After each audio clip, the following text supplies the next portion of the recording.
What comes as no surprise to those of us with a healthy skepticism of government, but will likely to those that place their trust implicitly in it, will be that now we've learned that a briefing provided by the Director of Canada's Spy Agency to senior officials at different levels of government on February 6 said there was no foreign involvement in the Freedom Convoy protest. This is in stark contrast to claims made by federal cabinet ministers at the time. I know, you're flabbergasted. There are no foreign actors identified at this point supporting or financing this convoy, CSIS Director David Vignol said in his briefing given during a teleconference.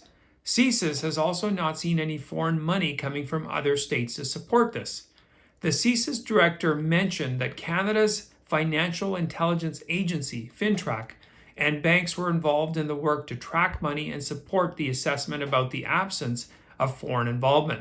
The transcript of the teleconference was presented as evidence during an October 18th hearing of the Public Order Emergency Commission. Other officials participating in the teleconference included Deputy Minister of Public Safety Rob Stewart, National Security Advisor Jody Thomas, then Chief of the Ottawa Police Service Peter Slowly, and Ontario's Deputy Solicitor General Mario de Tomaso. Vignol told them his organization was not seeing truckers in the United States organizing to join the protest. There is not a lot of energy and support from the US to Canada, he said. It is primarily a domestic issue. Nevertheless, Vignol said CSIS put in place lookouts at the border, which he said were quite effective, indicating that individuals of interest crossing into Canada, citizens or foreigners, were being flagged for national security reasons.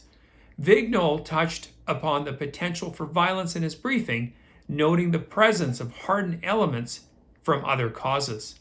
He said they would likely use violence, but they see this as not their mission. Vignol added these individuals were in different locales across the country. However, they are not actively participating or organizing the protests and are likely using this as a recruiting ground. Now, folks, just a quick reminder, we know that there was no violence basically that transpired, and the claims the RCMP made about folks having guns turned out to be false as well, which I reported the other day. Though some protesters were charged with alleged violent crimes, OPP Intelligence Bureau Chief Morris told the Commission on October 19th that the lack of violence during the demonstrations was surprising. The lack of violent crime was shocking, even the arrests and charges, considering the whole thing in totality. I think there were 10 charges of violent crimes, 6 of which were against police officers, said Morris. Well, that only leaves 4, folks, for everybody else. Protesters did significantly disrupt the lives of downtown Ottawa. The city's mayor, Jim Watson, called the regular truck honking being tantamount to psychological warfare. Boo-hoo-hoo, Jim. For some old reason, Mayor Watson failed to mention the disruption caused by overreaching government policies on Canadians elsewhere in the country, policies such as mandates.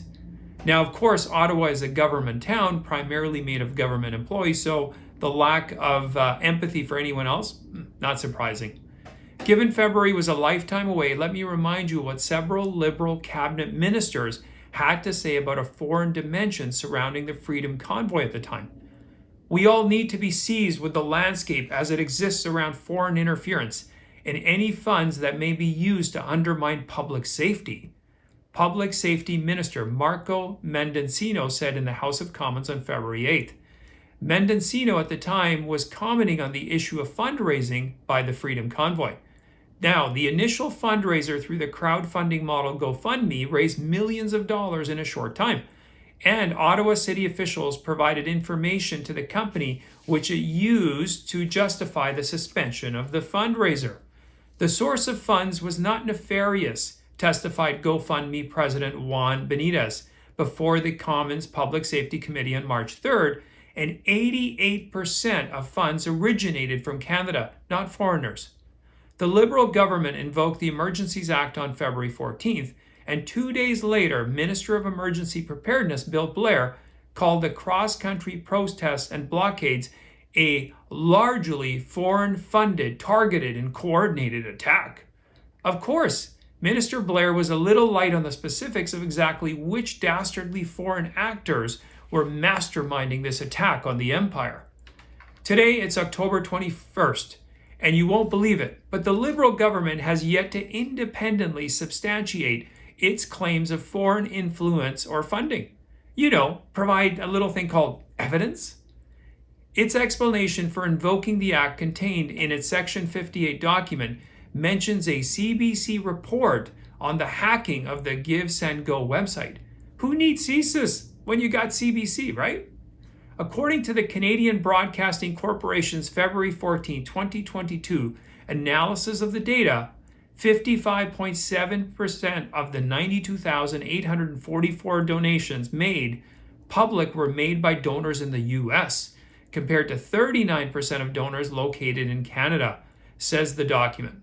After the GoFundMe fundraiser was shut down, a new one was started on the platform GiveSendGo. It also quickly amassed millions, but funds were frozen through a court order, and so protesters never saw that money.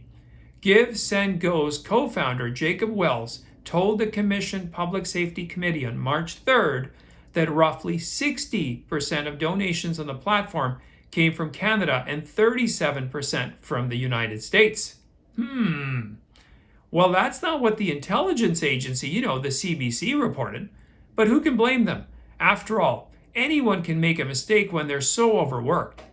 After all, they only get $1.2 billion in subsidies from Mr. and Mrs. Taxpayer. We've now learned that at least one government official challenged the narrative, claimed that funds collected by the Freedom Convoy were from nefarious sources. I think that there were people around the world who were fed up with COVID, who were upset and saw the demonstrations against COVID mandates, and I believe that they just wanted to support the cause. FinTrack Deputy Director of Intelligence Barry McKillop told the Commons Finance Committee on February 24th. It was their money, their own money. So it wasn't money that funded terrorism or that was in any way money laundering. Our chief lying minister, Freudian slip there, Prime Minister Justin Trudeau said in the House of Commons on February 9th, that protest funds were linked to crime. He said, "We are working very hard with partners at different levels of government to make sure that the flow of funds through criminal activities is interdicted." Of course, all that hard work ceases when it's liberal conflict of interest activities. Right, Mr. Prime Minister? Anyway, thanks for watching. I do appreciate it. Please post any comments you have in the comment section. You can also follow me on my Rumble and my Locals account. I will see you next time, and if you haven't subscribed to my channel, please do so.